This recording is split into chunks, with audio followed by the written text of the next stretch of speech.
Good afternoon and welcome to Lunchtime Shares, where we add value to people's lives, happening every Monday, Wednesday and Thursday on ebizradio.com. The Lunchtime series is also available on all major podcast channels, so go and check it out, guys, under the Lunchtime series, and like, follow and share.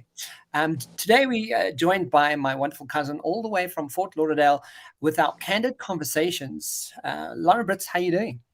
Hi, Kev. I'm doing very well, thank you. We've just had Labor Day, and of course, we did not work on Labor Day, so we've had a nice long weekend to recuperate, and looking forward to the week ahead for sure. How are you doing? Good. South Africa's steadily moving into wonderful spring weather. I know Cape Townians are still moaning about the cold breezes coming through, but Johannesburg is pleasant. You know, like the spring summers, or that beginning part of summer and moving into summer is absolutely wonderful. So beautiful. Our first rain last night, so a little bit of rain in Joburg, and I mean, I literally lay in bed going, is that rain? And I was like, ran outside. I was like, oh, and I stood in the rain. I was like, oh, this is so lovely. I love the rain. So yes, amazing. Wonderful weather at the moment, and I'm really appreciative of that. That's so awesome. Today we, for those who don't know, Lauren and I always have random conversations, but one of the things that has occurred and still does occur very often in both our lives, and I'm sure a lot of people out there, especially if you're a business owner, needing to get stuff done, or wanting to meet a criteria and want to do well, and the expectations that we place on ourselves. One of those things is our inner saboteur. Now, Loz, when we started this conversation, you shared a really good story, because I'm like, that's exactly what we do. We do it. We all do it, right? And I wanted to touch on some amazing saboteurs that we can look at. That's, and some of the things that we're going to sort of expand on. But start where you saw this relevantly and so obvious in your world. So lately, I had my sort of stepkids visit over here, and long story short, I got a little bit of a cold from one of them. And, I had to nurse myself through the cold. And fast forward 2 weeks later, I'm standing in the shower, and I'm thinking to myself, there was a time where I was chronically ill. I was so sick, chronically sick, with no real solid diagnosis, that I really thought that it was almost my time to leave the planet. And one of the things that had come to me was I found the lovely remedy of celery juice. This is something that worked for me. I took it every morning. I'd wake up, I'd put my beautiful celery together. I have an amazing celery juicer, and drink. And fast forward 2 years later, I'm in really good health. The celery took me to a point where I was able to look after myself, etc. So I'm standing in the shower this morning, and I'm thinking to myself, I'm not feeling that great lately. I've been getting over this cold, and obviously there's a lot of other stuff going on in the world. And I'm wondering to myself, why don't I drink my celery juice anymore? When I just went through the flu, why didn't I jump on my celery? I know it's something that works for me miraculously. I have celery in my fridge right now. I have the world's best celery juicer. I really do. That I invested in many years ago, that I've used a lot. I have everything I need. But for some reason, I cannot get my body to walk to the fridge, quickly take out the celery, just wash it, plunge it through, my juicer. And even if I didn't have the celery, I could be into the store and back with celery in my hand within 5 minutes. Yeah. So for some reason, even though I had this experience, even though I have everything available to me right now, my remedy's right there, I cannot get my body to actually, and my mind maybe, to actually do it. I seem to wander to the coffee machine instead. I don't know why. And, obviously I know that this is occurring because I have obviously functioned in a very different way. So before. And, now that I'm healthy and everything's great, my body just doesn't want to. And it occurred to me, like, look, Lauren, you've got to find your way back to the celery juicer. You got to find your way back to the celery, which became an analogy for me in the sense, every time I feel like this, every time I want to achieve something, every time I'm looking to do something or achieve a goal, there's all this weirdness, this dissonance, this saboteur that shows up that becomes somehow stronger than I used to be. And it's something that, waxes and wanes in and out of a person's life. So this is something I definitely want to talk about, and not just talk about the saboteur itself, but to actually find ways, like actual action steps, maybe understanding why it happens, but action steps to what can a person actually do when this happens to you. And it's happening and you've gone through it before. What can a person actually do, to help get through this? Yeah. Such a weird experience.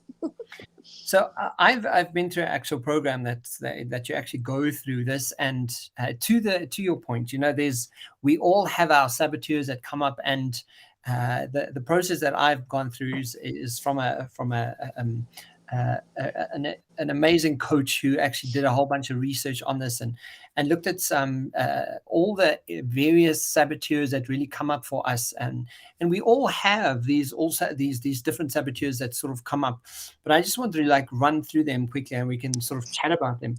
The one that we as humans just generally have is the judge. The saboteur.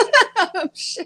And it beats you up repeatedly over your mistakes, your shortcomings, warns you obsessively about future risks, wakes you up in the middle of the night worrying, and gets you fixated at what is wrong with others or all your life, right?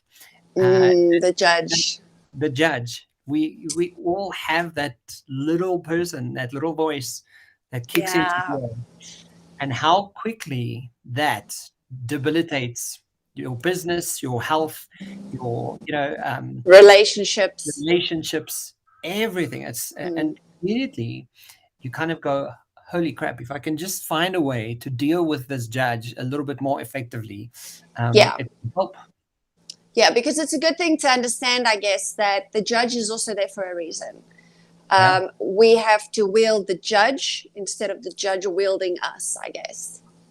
Yeah, and the reason why this is such a great conversation is because then you can bring awareness to your saboteur a little bit more readily and start noticing, recognizing, how is this actually playing, or where am I fitting into the saboteur sort of spectrum here, and how actively am I involved with my own saboteur?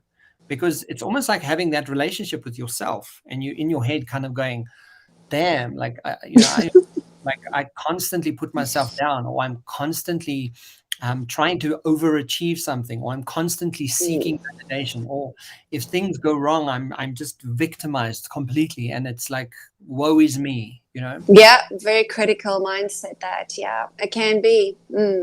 So one of the biggest ones that's, or one of the, it's not the biggest one, but depending on how you rate yourself, and if anybody wants to find out, they can check it out on positiveintelligence.com. It's an amazing assessment you can do. And the first one is the avoider. Focusing on positive in an extreme way, avoiding difficult and unpleasant tasks and conflict. And that does happen. Even not even an unpleasant task, maybe a task that's just good for you and it's good for you, or even an unpleasant task that, as we own businesses, we do this because we're passionate about what we are doing business about. But there's so many different tasks to actually doing business itself and running businesses. And we don't always enjoy all of them. In fact, very few of them are on our passion list. So this is a good one. Absolutely. I want to hear more about this one. So the avoider, one of the ways to sort of get a handle on this is asking yourself, especially when you're avoiding stuff, what is the thing that you still haven't done to get to where you want to go? It's a perfect brain conversation again to kind of go, what is that thing I always avoid? I'm like, it's like, yeah, and I'm going to do all of this stuff, but I always, I'm gonna leave that one last. it's like people who want to write a book, they kind of go, yeah, no, I'm going to write, I want to write a book. And then they like, okay, but have you scheduled the times? Like, no, but I'm really busy. Like, okay, but do you want to write a book then? Yeah. That avoidance strategy is so well practiced. You kind of go, Oh wow, yeah. you're avoiding. It's an avoidance strategy, because what does that mean? And if we have to look at it, some of the feelings is anxiety about what has been avoided or procrastinated about, and then creating anxiety about the fear. I was just about to say that, avoiding difficult conversations you need to have. Yes. Or avoiding, with business partners or maybe employees or colleagues or even partnerships, friendships. It's always more anxiety when you keep it going longer. We don't realize it. We don't want to do it, so we avoid. But once you actually figure out how you want to attack that problem, go forward and do it. And 9 times out of 10 for me, it's nothing like what I actually thought it was. Yeah. And it just often dissipates by itself because I have actually addressed it, or it even comes out better. I find this with, colleagues that we've had disagreements, and those that we have come together and actually spoken after avoiding each other for a little bit. We're now way better colleagues and even better friends. And the sad thing about the avoidance saboteur is it showcases and shares the impact on self and others. And one of the things that is mentioned here is what is avoided doesn't go away. It just festers. And relationships are kept superficial through conflict avoidance. And others' trust level is reduced as they are not sure when negative information is being withheld. So the avoidance strategy, and to do business, to do life, we need relationships, right? Yep, that one hit me hard now when I heard you say it. The superficiality of what you have to sustain when you have purposefully, or you don't have a choice but to avoid a conversation. It's interesting. I don't like elephants in my room, so to speak. I really like clearing, and I don't know if you can do that for everything, but I like to try, definitely. Yeah. So the next one that we have is the controller saboteur. It's an anxiety-based need to take charge and control situations and people's actions to their own will. It's high anxiety and impatience when that is not possible. Again, you kind of go, okay, now you get into such a state when things are not going your way because I need to control. And if I'm not in control, then what does that mean? Then I don't want to do it because I'm not in control. And that controlling way is a complete sure way of sabotaging a moment that could actually just be enjoyable in the moment that you're having without having to be controlled or controlling. It's very interesting. I wonder who they write these articles about. At least when I think, I really relate to this article, I'm probably not that different from most business owners, to be honest. But the truth is, this one does come out. I mean, most business owners, I'm not going to label everybody, but there's some level of controlling going on because we are always organizing, creating, anticipating. But the truth is that control takes over the faith and the flow of what could naturally occur, like you say, instead of... It robs you, yeah. Yeah, managing it and controlling it into its creation, like doing what you need to do and then having the absolute faith that you've done what was needed to be done and that it would now, go into its creation the way it was supposed to be, and then also be enjoyed. And I think you're right. And I take this on personally here, it feels like it's an inevitable lifelong process of letting go of control while taking on other habits to make sure that things are done correctly. It doesn't have to be controlling. And I find that actually quite beautiful. So, Yeah, that's a saboteur. I mean, I do see it with myself, and I've seen it with other business owners. If you want to control every level of everything, you will lose your business. I've seen it happen to multi-million-dollar businesses. The top head honcho cannot let go, needs to be involved in every project.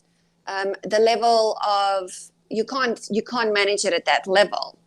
So and when it gets to that degree, you have to ask yourself, what is the fear? Because then the fear of control, the need to control it to that degree. Yeah. Like, what are you so scared of? What is the fear? Yeah, it's really important to bring in that awareness to the mindset, because you could lose everything you've ever worked for. So that would be very sad. So yeah, definitely something to think about. I think everybody definitely needs to think about this one, the controlling, for sure. So the next one that they have on the list here is Hyperachiever. And it's dependent on constant performance and achievement for self-respect and self-validation, highly focused on external success, leading unsustainable workaholic tendencies, and loss of touch with deeper emotional and relationship needs. Now, I have been guilty of this saboteur. This is one of my highest ones, where I'm constantly going. It's like, if I'm achieving, if I'm doing this, then it equals whatever. And I really had to get to a space where one of the solutions to getting to grips on your saboteur is moving into a space of sage. And sage, they generally as a moment without judgment and a moment of kindness with yourself. So you're creating a space, sage space, like just for yourself, so you can take a moment before falling into that trap, right? Because when you're, again, with a hyperachiever, if you're not achieving and you're not constantly performing, you're not worth anything, right? Your self-respect's down the drain. And this is the saboteur going off at a one speed, going, okay, well, haven't achieved this thing, then what does that mean, Kevin? Like, what are you doing? Like, and it definitely works on different degrees. It comes and then it sort of waxes and wanes. And I would say also that this is also a worldly mindset, that comes all the way back from the industrial age, and it's more about hustling. The more you work, the more you're worth. Hustle. People still have that mindset, the hustle mindset. Work. I mean, I'm not going to call them out, but the first corporation I worked for in America. Hi, friends. Yes, I made a lot of friends there. We, their tagline and their saying, the name of the company was 24/7 sleep when you die. Oh, wow. Well, they weren't kidding. I think we all had nervous breakdowns. But at the end of the day, there was a lot of positive that came out of that. However, that work ethic was not sustainable. And I know a South African thing as well. Yeah. South Africans have an incredible work ethic, up early, out late. But the truth is that's not really that sustainable. Yeah. It's better to find other ways to be more efficient, less linear, and more, on a quantum level, to do more things at the same time, not, one thing at a time. And if you look at the impact that the hyperachiever has on self and on others, it mentions that your peace and happiness is fleeting and short-lived in brief celebrations of achievement. Your self-acceptance is continuously conditioned on the next success. And you kind of wow, it's almost so limiting. So you've limited your happiness to, this is happiness. I remember that doing this to myself with one of my first clients, one of my biggest clients was Sun International. And I got the client and I was like, oh my goodness, I'm working with Sun International. Yay. I was so excited. I climbed off the plane. They had my name on a board with someone waiting to pick me up from the airport. It was amazing. I love it. And I got to the hotel and I walked into the hotel and I sat on the bed and I was like, so now what? Now you can go for a swim. I was like, I was waiting for something to happen, and until I really understood what my saboteur was doing to me, I Yeah. was that high of like, yeah, I've got this amazing client, and then I got the client. I was like, oh, okay, now I'm done. I was like, now what? You rob yourself of the happiness and the success constantly. Yeah, And it's something to remember the journey. And I yeah, learned that in my first business, but the second one, I'm kind of enjoying the journey more.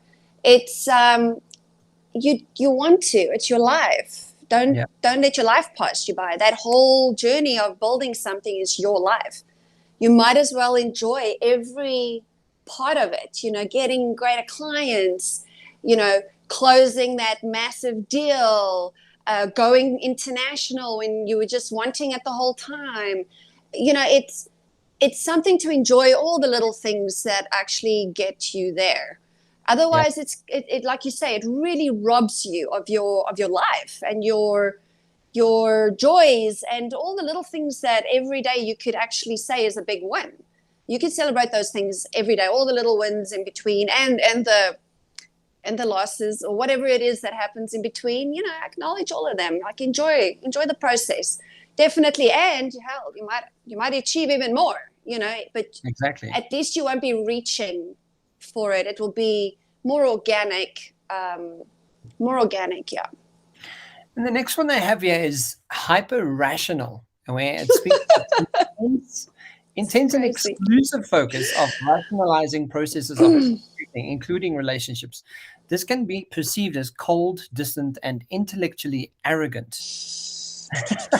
And you kind of go, wow, like thankfully this is not one that I do. I don't rationalize much, and I kind of go on a lot of instinct and intuition. Yeah. I I mean, do. Yeah. I see how this could be a real crux in somebody's toolbox. yeah, It's a rusty tool, this one. I would say, you know, you're right. I lead by a lot of intuition, which can confuse people sometimes because some days you choose something, some days you don't. But to be hyper rational is probably, it sounds to me more like a coping mechanism. Also in the controlling department, like you cannot apply one set of anything to a whole range of things. You know, things are often very unique and they have different pieces that and parts and nuances, you know, that need to be looked at or potentially need to be considered when making choices. yeah, So I think that could be a real, and I mean, I've come across this in my own business where we're busy creating very fine processes in our business. How rigid do you get? You know, do you get yeah. so rigid that everything else outside of that is expelled? Or do you leave space for maneuvering? Like, and these are all things that, you know, I guess some processes need to be that rigid. But I don't think everything needs to be that hyper rational. Some things are irrational. You know, there's so many things we do not understand. And I can tell you on a daily basis, in my businesses, I'm like, how did that even happen? I'm sure I planned for it. I'm sure I did something to make it happen. It happened. And I'm like, oh, okay. Thank you. And let's move on to the next thing. But it's like, thank you. You know, the justification lies that we tell ourselves about the saboteur and being hyper rational is the rational mind is most important thing. It should be protected from wasteful intrusion of people's messy emotions and needs so it can get its job done. So even in the justification of it, we'll justify why we need to be rational because that's the right thing to do. And yet, as a saboteur, you're kind of you're robbing yourself from having better, relationships, far better moments within your business, within your environment, within being creative, then have to rationalize every little thing, right? Yeah, I mean, especially if you consider that everything is a creation, and creation is creative, and creativity is not that rational. Yeah. And what is rational? What is rational is what we think is rational, I guess. For each person, that probably is quite different. To your business, creativity is you can't always like just say, oh, this is connect these 3 dots and you're going to have the perfect shot, or you can have the perfect creative moment with a brand. No. A lot of nuances, and you have to feel the moment and see what's working, what's not working. I photograph ambitious entrepreneurs. I'm totally going to, the process is there. Yeah. But how I use that for a doctor versus a lawyer versus an architect, versus a business coach, that's all going to be quite different. It's the same process, but it's sort of malleable towards that person. Yeah. And who they end up being. And I say it because I'm just learning who they are. So I can't push a crazy rational process. Yeah. But I also won't step out of certain things. So I have I like to call them guidelines, very strong guidelines. I don't like rules, but guidelines I can do because and then when to know when to bend them, But yes, keep your rational mind for many things that are, necessary and need to be rational, but to be rigid is another story, I think, and another conversation for sure. Absolutely. Yeah. So another one, hypervigilant, continuous intense anxiety about all the dangers and what could go wrong. Vigilance that can never rest. And the impact that it has is, this is a hard way to live. The constant anxiety burns a great deal of vital energy and could otherwise be put to better use. Loses credibility due to crying wolf phenomenon. And others begin to avoid the hypervigilant as the intensity of their energy is draining. Yes. And that's so true. You find those people who they constantly on edge, it's something, and you're kind of going, wow, you're exhausting. Like, I don't know why. You're just yes, because you can feel people's energy. And actually, I have suffered from this problem, hypervigilance, for a long time. I don't know that people, it's interesting because I don't know that people would describe me as anxiety or nervous. They'd probably describe me as calm. But on the inside, it's like, it's like a pinball machine. Yeah. So my hypervigilance, comes from childhood, in essence, just being super, and it also comes from being intuitive. Those two things together you can read a room, let me tell you that much. Or you can walk into someone's office and pick up so much about that person by literally just being hypervigilant around the room, right? Great in business sometimes. But I think it can be very agonizing. It's something that if you can switch it on and off, if you can learn to do that, that may be helpful, which is what I've kind of done. Because I think what's important about recognizing when you are stepping into that saboteur and why hypervigilance can be harmful is it can create a world where you believe that the world is full of danger. Yes, you can't be living that way.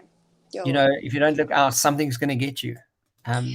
I know someone in my family who I've recently sent them this.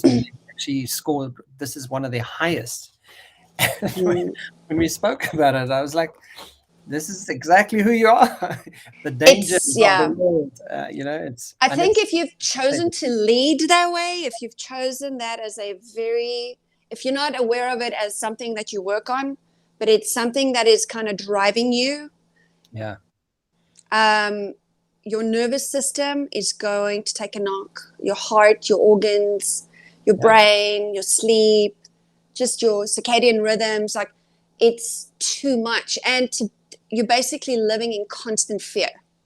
Yeah. So I think a lot of South Africans are hypervigilant because of that, I guess. I mean, we have been born to live with our sixth sense out and about 24/7, on our minds. So it's not something, even after 16 years of living here, it's not something you let go of.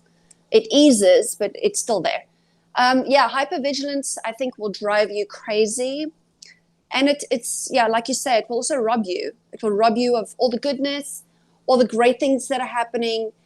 It is, I still get it sometimes when, you know, you think about business, you think about what's possible, but I have ways of counteracting it because I'm very aware of it. But I think to become aware of that, it'll be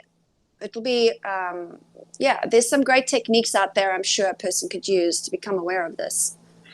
So we're going to share some just before we end. The next one that they speak of is the pleaser, and indirectly gain acceptance and affection by helping, pleasing, rescuing, and flattering others, loses sight of their own needs and becomes resentful as a result. And there are so many, and I know, I'm making a generalization, but moms, for example, because they're so committed to their children and their families, and this has become their lives, eventually get to a point where they just pleasing, and become extremely sad inside. I mean, I have a coaching client currently that's experiencing this this very it's lonely. It's very lonely.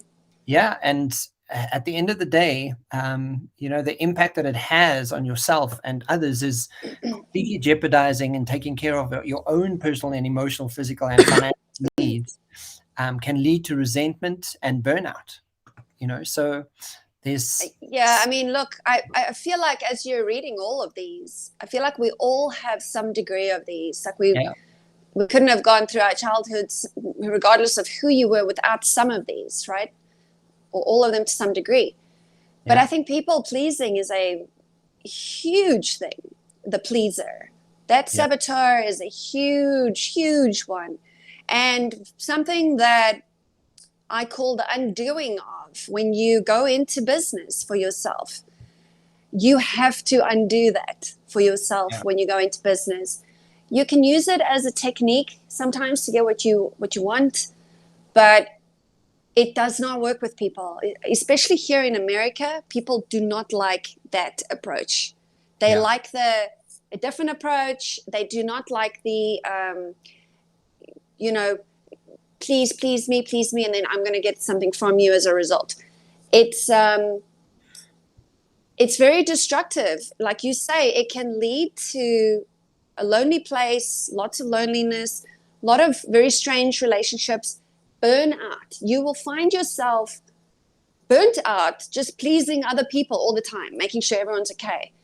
But the one thing that I find that it robs you of the most, this saboteur, is actually taking all the time you spend pleasing other people, you could have actually used figuring out who you are and moving your own agenda forward instead of every other person's agenda forward. That for me is the saddest part, because you actually waste your own time doing that. Other people can take care of themselves. Being kind is a whole different story. Being generous is a whole different story. But going around pleasing other people all day long is going to be an absolute saboteur. Absolutely. In your world. And I've done it. Sometimes I still catch myself doing it. I have to figure out the difference sometimes, The next one that they speak about is restless. The restless saboteur. Now, this is my highest one. So really? Yeah. The restless saboteur, constantly in search of greater excitement in the next activity and constant busyness, rarely at peace or content with the current activity. And when I first recognized that, I was like, what? Are you like, this is a saboteur? Yes, it is. Wow, okay. But when you're doing it all the time, yeah, because to me, it's just who I am. Like, it's like, okay, thanks. We've had this moment. What's the next thing we're doing? And I would do it in family gatherings. I would do it like, I was like, okay, cool. Let's go to the movies. Cool. We've gone to the movies. Okay, what's next? Let's go have a milkshake. Okay, cool. What's next? And you kind of go, wow, can you just not be in the moment that you're having? And you fly to a destination and you kind of, okay, now we've seen the Eiffel Tower, or you've seen one view of the whole Cape Town mountain. You go, okay, what else do we do? And you kind of never get to a point where you revel in just being in the moment you're having. And why is that, do you think?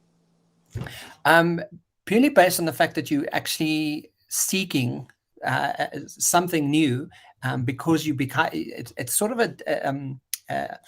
a habit formed way of creating excitement. And would you say it's also a habit formed way of getting away from the moment you're in?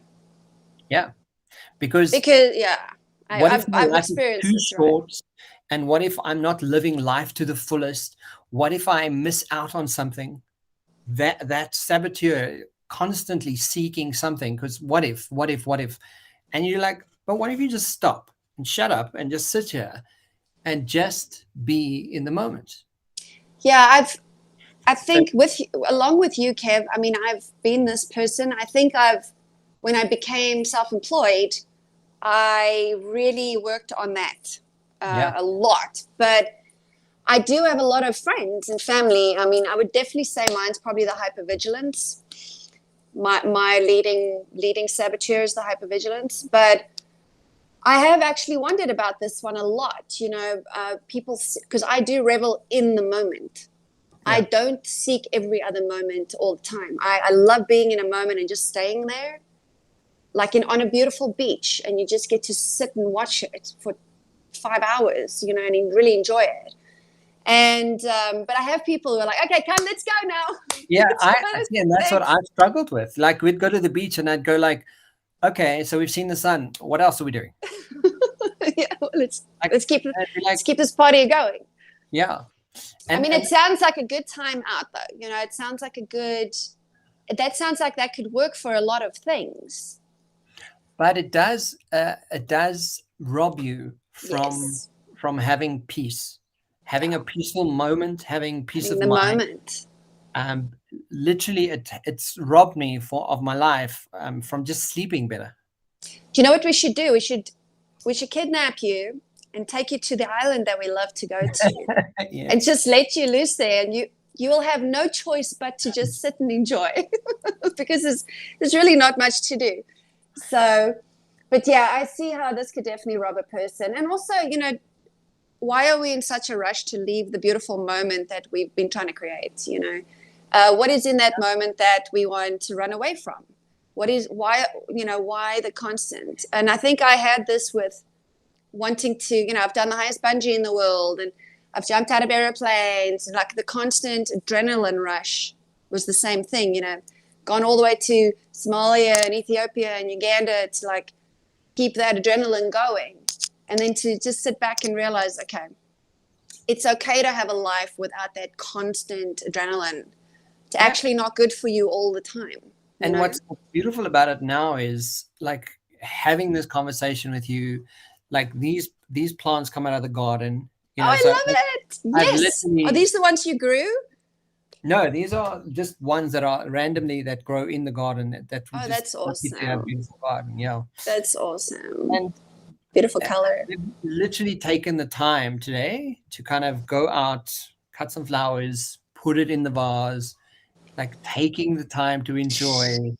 I love it. I had a really great conversation with Lauren today, and so yeah, I mean, it's because I'm aware of wanting that new moment the whole time. I actively create moments to just be in the moment. That's because awesome. The brain so instinctively wants to kick into it. But before we've got two more to look at is the stickler. The perfectionism and a need for order and organization take too far. I feel like this whole article's been written about me, but anyway, I guess to some degree. You should definitely do the assessment. It's an amazing assessment. You'd love it. I will, absolutely. The stickler, huh? And it causes rigidity and reduces flexibility in dealing with change and others' different styles. So, and again, like you mentioned earlier, we all have these to a degree, right? So often I've also found myself like when someone has a different approach to stuff, it just irritates me. And I'm going, let me just calm down because I'm not actually appreciating the different approach here from someone else's point of view. And that's not useful. It takes away from your moment. I have this as well. I don't know why humans have this. It's almost like I don't know what it is, but I find it's helpful to take a moment when I feel that way, just to let the moment pass, because I'm aware that this is a moment I'm having. And then to look at it with fresh eyes, you know, and not that also the judgmental stickler, you know, it's not helpful. You know, I have found that when I stop for a moment, I often get a clue as to how to go forward that actually becomes really good for both of us. Yeah. But I have to have my moment. Yeah. Sometimes, you know, sometimes I become a stickler when I don't get my way. People can be very rude, obnoxious. They can really take your services and just be kind of like fliffy about it, you know, like whatever, like it's not important, even though you need me. And that approach often like makes me very like stickler. Well, I'm going to stick it to you. Yeah. People are just like that. It doesn't actually work. This is definitely one I would slowly just let fade away. I'd rather use my intuition to guide that process than become a stickler. I also don't want to be known like that unless I have to be like that for something specific that is, look, this is the way it's going down. But that kind of approach it's never fun to work with a person like that. Yeah. You know? Absolutely. Now, the last one that they speak of when you go to the assessment, they speak of the victim. And I've been guilty of this before. Having, you know, Me too. you know, we've both had very difficult backgrounds growing up, and so many people have. But what this saboteur does is emotional and temperamental as a way to gain attention and affection. An extreme focus on internal feelings, and particularly painful ones, a complete martyr streak, right? And I've got to a point where when people really want to have that victim moment with me, I kind of go, I literally try and steer the conversation away from that victim, because I'm like, it is not useful to want to gain so much attention on the thing that's holding you back.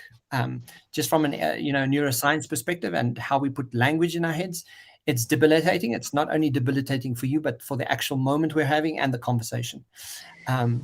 So it's debilitating, I think, because the truth is, of all the ones that we've spoken about, this is the hardest one to bring to someone's attention. It's the hardest one to look at yourself. And it's potentially, in my opinion, the hardest one to overcome, because it's such a mindset shift. And it's a mindset shift that I go to town on every day, because it comes back. And it comes back, and it comes back in a different situation. Then it comes back in this situation. And I have to keep reminding myself that I am not a victim of anything or anyone. It's amazing. I'm my own person. I get to make all my own decisions. I get everything, right? It's amazing. And I love being in that state of independence, even though I love other people. You know, I'm also interdependent, but I'm not a victim of anybody. Nobody has a say over my life. But it's so hard to, in a conversation, like you say, you change you turn the conversation to shift, because we can't be judgmental in that moment. We don't want to have the conversation. There's no point having the conversation. There's absolutely no point in having that conversation. It will only be, it will feel good for the victim, the victimized, but it will be empty. There will be no point to it. And it won't be effective. Yeah. And the justification that we have when we have this strong saboteur is maybe this way I can get some love and attention that I deserve. Sadness is a noble and sophisticated thing that shows exceptional depth, insight, and sensitivity.